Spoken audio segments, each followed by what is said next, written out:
The early morning light broke across the Los Angeles skyline with a strange kind of anticipation. There was something in the air, electric, charged, like the city was holding its breath. Rumors had been swirling for months, dismissed by some as fantasy, fueled by others with grainy tabloid photos and insider gossip. But today, something shifted. A single name began echoing across studios, casting calls, and the tangled web of Hollywood whispers: Depp. Johnny Depp, once the crown jewel of Disney's billion-dollar Pirates of the Caribbean franchise, had disappeared from blockbusters in the wake of scandals, lawsuits, and the slow crucifixion of a public figure under the merciless gaze of social media and the courts. Some claimed he'd gone to France to live as a recluse. Others insisted he was filming obscure European art films in the Carpathians. Most agreed he'd never again return to the role that had once defined him, Captain Jack Sparrow. But Hollywood had a way of circling back on itself, and legends, if persistent enough, refused to stay buried. It began, as such things often do, with a leak. A single anonymous Reddit post surfaced at 3:14 a.m. Pacific Standard Time. Saw Depp in full Jack gear on a secret soundstage in Burbank. New Pirates film. Codename: Sea Ghost. This is not a drill. Within minutes, it spread like wildfire. Fan pages ignited, Twitter collapsed into chaos, and YouTube channels posted 1,000 theories by noon. Most brushed it off as clickbait. But not everyone. Inside Disney's heavily fortified headquarters in Glendale, a boardroom of suits was locked in a meeting, behind soundproof doors, reviewing test footage. A familiar figure emerged from the shadows of a digital screen. The dreadlocks, the beads, the uneven swagger. It was him. But the truth went deeper. Depp had been approached quietly a year prior, not by Disney directly, but by a maverick producer named Quinn Hallberg, a man once blacklisted for leaking footage from Avengers: Infinity War. Quinn had a reputation for going rogue, and his pitch was as reckless as it was brilliant. Jack Sparrow, one last time. But not a reboot. Not a cash grab. A reckoning. Johnny hadn't spoken much during that first meeting. He just stared at Quinn for a long moment, then reached for the folder of concept art the producer had laid on the table. As he flipped through sketches of ghost ships, blood moons, and haunted tides, something sparked behind his eyes. A flicker of the old madness, the genius that had once turned a background pirate into the soul of a franchise. But there were conditions. Depp wouldn't return unless he had full creative input. He wanted final say on the script, costume design, and, most controversially, he wanted the freedom to rewrite Jack's fate. In the last film, the character had been slowly reduced to comic relief, a caricature of his former self. Depp wanted redemption, not for himself, but for Jack. "If I come back," he said quietly to Quinn, "we bury him properly. Or we let him live forever." Against all odds, Disney agreed. Quietly. No press release. No cast announcement. Just a green light, a code name, and a clandestine production schedule designed to avoid leaks. The crew signed NDAs thicker than screenplays. Shooting began in Iceland, then moved to a private soundstage in Burbank designed to mimic the bowels of a forgotten pirate ship. Not a single photo escaped. Until now. Back in LA, journalist Carla Mendoza, a veteran entertainment reporter known for her no-nonsense style and uncanny ability to smell real stories through a storm of lies, had been chasing Depp's trail for months. She had sources in makeup departments, prop storage units, and even a catering van that had been reassigned to see Ghost. When the Reddit leak hit, she didn't hesitate. She jumped into her car and drove straight to the Burbank lot, knowing full well she'd be stopped at the gate. But what she didn't expect was to find Quinn himself waiting outside. He was on a smoke break, leather jacket, unkempt hair, and an expression that suggested he was either about to break every studio rule in the book or already had. When Carlo approached, notebook in hand, he didn't look startled. He just exhaled slowly and muttered, "I figured it'd be you." "Is it true?" she asked. Quinn looked at her for a long second. Then he smiled. "Want to see the footage?" She followed him into a dark editing suite behind a soundproof door. No assistants. No guards. Just her and Quinn and a flickering screen. He pressed play, and there he was. Jack. The moment his boots hit the deck, Carla felt it, like watching a ghost step out of the past, but more alive than ever. The camera moved with a slow, reverent pull, capturing every detail. The swaying walk, the half-lidded stare, the slurred, poetic madness. But this time, there was something darker. A streak of grief behind the grin. A limp that wasn't just theatrical. Jack looked older, wiser, broken, and yet unkillable. The scene ended with a close-up, Jack looking out over a stormy sea, the wind lashing his face, whispering a single line that sent shivers down Carla's spine.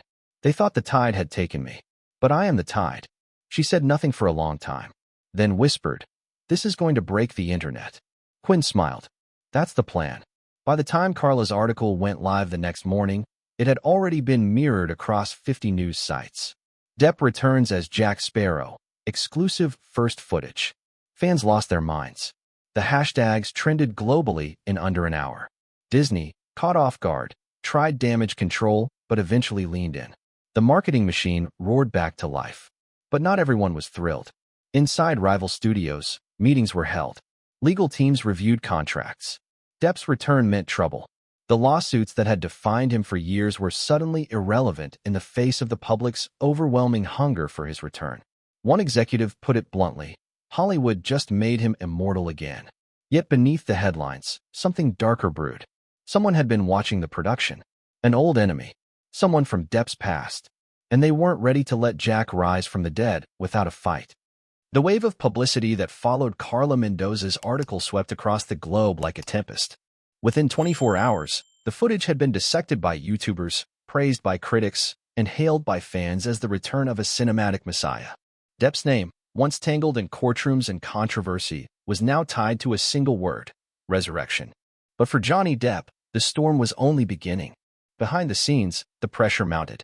Quinn Hallberg's risky gamble had paid off publicly, but inside the sound stages of Burbank, in the remote Icelandic landscapes where they filmed the storm-racked scenes of Sea Ghost, everything teetered on a fragile edge. Disney had reluctantly re-entered the equation. Initially bypassed, they had now bought their way back into distribution after test footage had leaked, unable to resist the box office promise. But their return came with corporate claws. They wanted control. And Depp, now older, now wiser, wouldn't relinquish what he'd fought to reclaim. His meetings with executives were curt. He brought handwritten notes to script readings, demanded character depth that went beyond slapstick, and spoke of Jack Sparrow as if he were a haunted soul rather than a caricature. "He's been to hell," Depp said to the writers. He didn't come back with a joke, he came back with scars. The writers' room adapted quickly. Jack's arc was rewritten. This time, he was no longer chasing rum or maps, but a memory, a ghost ship called the Lazarus, said to contain the soul he lost long ago. A pirate legend that could only be summoned by a captain who had died and lived again. It wasn't just a return. It was a reckoning. But just as filming reached its crescendo, the sabotage began. It started with a prop fire on the Burbank set. The fire marshal ruled it accidental, but those on the inside knew better. The blaze had started too cleanly, too precisely, igniting only the ship's wheel and Depp's original wardrobe pieces. Then came the leak of unfinished footage posted under an anonymous account on a Chinese server, raw scenes of Depp in character, yet unedited, his lines raw and broken, robbed of their final polish. Social media buzzed with accusations that Depp had lost it, that the performance was tired. But true fans weren't fooled. They knew this was no coincidence. Depp kept silent. He never addressed the fire, never commented on the footage. Instead, he retreated further into character, often staying as Jack even offset, quoting lines that weren't in the script, walking the studio lots with his uneven gait, speaking in riddles to anyone who dared question his methods. For some, it was terrifying. For others, it was genius. Only Quinn knew the full extent of what was happening. A manila envelope had arrived at his apartment, slipped under the door. No return address. Inside, photographs. Depp at his hotel. Depp walking alone near the docks in Iceland. Depp, in costume, but unaware of the camera. On the back of one photo, written in smeared ink, were the words, "Ghosts don't stay buried." Quinn's heart sank. He knew who it was. Gregory Trent. A former co-producer on Dead Man's Chest, Gregory had been fired a decade earlier over creative disputes with both Verbinski and Depp himself. Rumors had swirled that Trent had tried to push for a darker, bloodier version of Jack Sparrow, something closer to a horror villain than an anti-hero. His obsession with control had been legendary, and when Depp had shut him down, their relationship had shattered. He had vanished from the industry. Until now. Trent had been spotted near the Iceland unit a week before the fire, disguised as a location scout. Quinn had buried the report, hoping it was a mistake. It wasn't. And now Trent was out for blood, not just metaphorically, but perhaps literally. Depp remained undeterred. In fact, the threat seemed to fuel him. He threw himself into the final act of the film, where Jack confronts the ghost of a past betrayal aboard the Lazarus. The monologue, though written by the team, had been rewritten by Depp hours before the take. The cameras rolled in near silence. Crew members watched from the shadows as he delivered a raw, ferocious performance. "I died once," Jack growled, staring into the spectral eyes of the enemy. "But death was too dull for me. So I clawed my way out, not to run, but to remember. And now that I do, the sea will burn before I forget." The studio was dead silent when the director called cut. One grip dropped his sandwich. It was the single greatest performance many of them had ever seen. But the victory was short-lived. That night, Depp was followed. A black SUV trailed his car from the studio gates to his rented estate in Laurel Canyon. He didn't drive fast. He didn't evade. He simply drove, watching in his mirror with tired eyes. At a red light, the SUV pulled beside him. Tinted windows. No license plate. Depp turned and stared directly at it. Then, slowly, he lifted his hand in a mock salute, one of Jack Sparrow's many half-mocking, half-meaningful gestures, and pulled away when the light turned green. The SUV didn't follow. Inside his house, Johnny poured himself a glass of red wine, stepped onto the balcony, and watched the city lights flicker beneath him. There was no fear in him, just a weary understanding that legends, even in Hollywood, don't return without a cost. He lit a cigarette. The ember glowed in the darkness. "All right, mate," he murmured into the night. "Let's finish this dance." The morning after the black SUV incident, Johnny Depp arrived on set earlier than usual. The crew, still bleary-eyed and fumbling for coffee, were surprised to find him already in full costume, pacing the main deck of the Sea Ghost replica. He didn't speak, didn't break character. His eyes, dark with something deeper than exhaustion, scanned the faux horizon as if it held real danger. It was as though Jack Sparrow himself had decided to haunt the studio. Only Quinn knew what had happened the night before. Depp hadn't mentioned it directly, but when Quinn arrived, he found a folded note on his director's chair. No signature, just 3 words: "He's watching again." Quinn didn't need to ask who. He had already begun digging, tracking flight manifests, searching studio access logs, even calling in favors from a former cybercrime investigator he'd met during the leaked scandal of 2018. Gregory Trent had been moving in the shadows for months, under false names, slipping onto sets under visiting consultant badges. Rumor had it he was trying to sell a rival pirate film to a streaming giant, with a captain character suspiciously similar to Jack Sparrow, only more brutal, more monstrous. This wasn't about money. This was about revenge. And yet, production couldn't stop. If anything, the threat made the project feel even more mythic, as though they were filming not just a movie, but a battle for legacy. The next scenes to be shot were aboard the Lazarus, where Jack confronts the memories of his former crew, all of whom had perished in the mutiny that had once left him marooned. These weren't ghostly apparitions in the traditional sense. This time, Depp had insisted they feel psychological. "They're not spirits," he explained to the cinematographer. "They're regrets. Things Jack never said. Faces he never looked in the eye. Make them too real, and they become fantasy. Make them subtle, and they become truth." The result was haunting. A scene where Jack walks alone through a creaking hallway of the ship, lit only by lanterns that flicker with unnatural wind.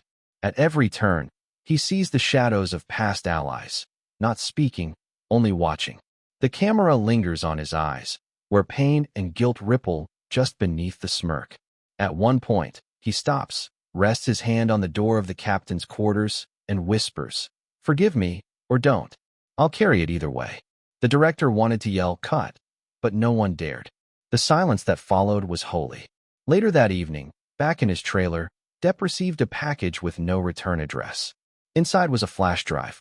No note.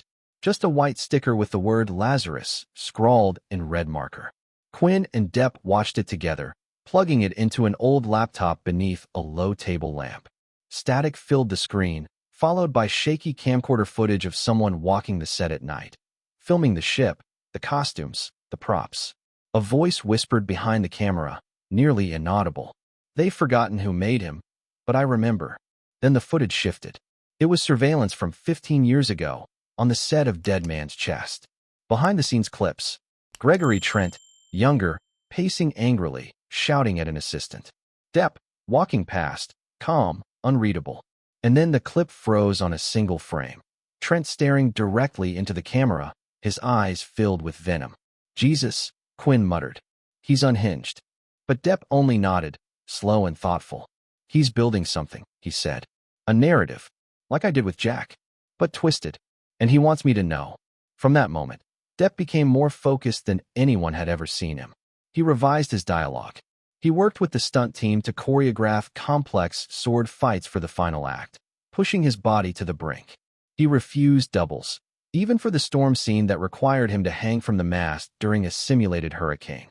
The sea spray cannons pelted him, the wind machines roared, and still he delivered every line with guttural precision, his voice rising above the chaos. You can take my ship, you can take my soul, but I'll be damned before you rewrite my name. Behind the monitors, crew members exchanged glances. No one said it out loud, but they all knew. This wasn't a performance anymore. This was personal. Word spread quickly that a rival project was in development, an untitled pirate epic backed by ShadowStream, an aggressive new platform flush with crypto cash and hungry for controversy. Insiders leaked that the film's lead was a fallen hero turned sea demon, and the screenplay read like a venomous parody of Jack Sparrow's arc. Fans were livid. Hashtags like #OnlyOneCaptain and #JackLives trended for days. But the studio behind the rival film didn't back down. Gregory Trent was set to direct. Depp didn't respond publicly, but in private, he proposed something radical, an unscripted scene. One final monologue, delivered directly to camera. Let Jack speak, he said, not just to his crew, to the world. The studio resisted. Breaking the fourth wall in a franchise known for escapism was unheard of. But Quinn backed him, and after much fighting, they agreed. The final day of filming, Depp stood alone on the deck of the Lazarus, with a dark ocean projected around him. The cameras rolled. No soundstage chatter. No clapperboard. Just Depp, as Jack Sparrow, looking into the lens. He didn't shout. He didn't smile. His voice was low, almost mournful. I've been called many things. Drunk. Madman. Thief. But never fake. Never hollow. I've made mistakes, too many to list. But I've lived. I've loved. I've bled. And if you try to wear my boots, boy, be sure you've danced in a storm before. He paused. Because the sea? She doesn't forget. And with that, he walked away from the camera, swallowed by the storm. The crew stood frozen. The director didn't yell cut for almost 30 seconds. When he did, it was more whisper than command. That night, the rival production announced an indefinite delay. Rumors said investors pulled out. Others whispered that Depp's monologue had made its way to the ShadowStream boardroom. Trent disappeared again, but the legend had already risen, and the tide was still rising. When the final shot wrapped, applause broke out across the soundstage, spontaneous and thunderous. Even seasoned crew members, who had worked on the biggest blockbusters of the decade, stood frozen in place, clapping with a reverence usually reserved for live theater. Depp stood at the edge of the artificial deck, drenched in seawater, his costume clinging to him like a second skin. He didn't bow. He just raised one hand in a lazy, Sparrow-esque salute and said quietly, "See you in the next life, mates." The footage of the monologue was sent to editing immediately, but by morning it had already leaked. Not from inside the studio, but from a hacked cloud archive, its source untraceable. The video was grainy but real, and in less than an hour, it had exploded across the internet. Fans, critics, journalists all hailed it as a defining moment in cinematic history. It wasn't just Jack Sparrow returning. It was Johnny Depp reclaiming his legacy in front of the entire world. Hollywood responded with stunned silence. ShadowStream went dark. Their website removed all mention of their pirate film. Gregory Trent's name vanished from industry databases. Some claimed he'd been fired. Others believed he had fled the country. One tabloid alleged he was hiding in the Cayman Islands under an alias. No one could confirm any of it. But Quinn received one final message. It arrived by courier, no return address. A small black box, inside which sat a single object, a tarnished compass, identical to the one Jack Sparrow had always carried. But it wasn't a replica. It was one of the originals used during Curse of the Black Pearl, authenticated and long thought lost. There was a note beneath it, scribbled in a familiar, angular hand. He won this war. But the sea never forgets. GT. Quinn didn't tell Depp. He tossed the box into a fire pit behind the studio and watched the plastic melt around the compass like wax. Meanwhile, post-production moved at lightning speed. Disney, sensing cultural momentum it couldn't buy with a billion-dollar budget, cleared the calendar for a global release. Trailers were cut. Posters designed. The film, officially titled Pirates of the Caribbean, Sea Ghost, was given a release date no one saw coming, July 9th. The same day the original Pirates had premiered 22 years earlier. Johnny Depp did no interviews, no press junkets, no red carpets. Instead, he issued one written statement. "This isn't a return. It's a continuation. Jack doesn't belong to me, he belongs to the sea, and to those who've sailed with him since the beginning. I'm just the voice that carried him back. Thank you for listening." The night of the premiere, theaters across the globe sold out within hours. Fans arrived in pirate gear, quoting Sparrow lines and chanting his name as if summoning a legend. And when the lights dimmed and the first notes of Hans Zimmer's thunderous score rolled in, silence fell. The film opened not with action, but with silence. Jack Sparrow, older, scarred, standing at the edge of a crumbling dock, gazing into the mist. A whisper of waves. A flicker of lightning. And then, at last, his voice. Funny thing about legends, they don't ask to be remembered. They just refuse to be forgotten. The audience erupted. Grown men wept. Teenagers who'd only known the memes fell in love with the myth. Critics, stunned into humility, called it Depp's finest performance since Finding Neverland. Some even whispered the word Oscar. But Depp was nowhere to be found. He'd retreated once more into silence, this time not out of exile, but peace. He had said what needed to be said, and Jack had finally returned home. The days that followed the global release of Sea Ghost felt less like a film rollout and more like a worldwide phenomenon. Social media transformed into a living shrine to Jack Sparrow. Fan art flooded platforms, tribute videos emerged from every corner of the internet, and the line, "I am the tide," became an overnight catchphrase, etched into pop culture with the same weight as "savvy," or "why is the rum gone?" But amidst the celebration, Johnny Depp remained completely absent. No paparazzi caught a glimpse. No tweets. No phone interviews. It was as if, the moment the tide returned, the captain had once again vanished beneath its waves. Quinn Hallberg received hundreds of media requests, but declined nearly all of them. The few he accepted, he used to speak about legacy, not gossip. Johnny never just played Jack, he told Variety. He built him, layer by layer, pain by pain. Sea Ghost wasn't a comeback. It was a farewell to a part of himself. That's why it worked. The film's box office numbers broke records.